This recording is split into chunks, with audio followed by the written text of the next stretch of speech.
తెలంగాణ రాష్ట్రంలో శాంతి భద్రతలు పూర్తిగా క్షీణించాయని, కాంగ్రెస్ ప్రభుత్వం పాలనలో నేరాలు పెరిగిపోయాయని విమర్శలు వినిపిస్తున్నాయి.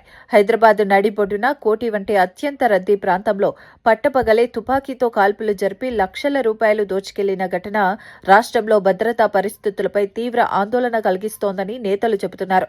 ఇలాంటి ఘటనలు జరుగుతున్నా ప్రభుత్వం స్పందన లేకపోవడం బాధాకరమని వారు అన్నారు. ఇదే సమయంలో నిజామాబాద్ జిల్లాలో గంజాయి స్మగ్లర్ల దాడిలో ఎక్సైజ్ కానిస్టేబుల్ సౌమ్య ప్రాణాలు కోల్పోవడం అత్యంత దారుణమని విమర్శించారు. విధులు నిర్వహిస్తున్న అధికారులకే రక్షణ లేకపోతే సామాన్య ప్రజల పరిస్థితి ఏమిటని ప్రశ్నించారు. వాళ్ళ రాష్ట్రంలో ఎంత దయనీయమైన పరిస్థితులు ఉన్నాయంటే, నిన్నటికి నిన్న హైదరాబాద్ నడిబొడ్డున కోటిలో సుల్తాన్ బజార్ పరిధిలో పొట్టున 8 గంటలకి తుపాకీతో కాల్పులు జరిపి లక్షల రూపాయలు దొంగలు ఎత్తుకొని పోయినా వారి గురించి పట్టించుకునే నాదుడు గాని, ఈ రాష్ట్రంలో ఇంత దిగజారిన శాంతి భద్రతల గురించి పర్యవేక్షించేవాడు గాని, సమీక్ష చేసేవాడు గాని ఈ రాష్ట్రంలో ఎవరు లేరు.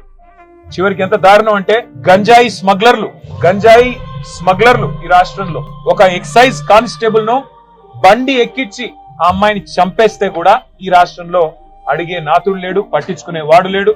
ప్రభుత్వం నుంచి స్పందన అనేది సున్నా.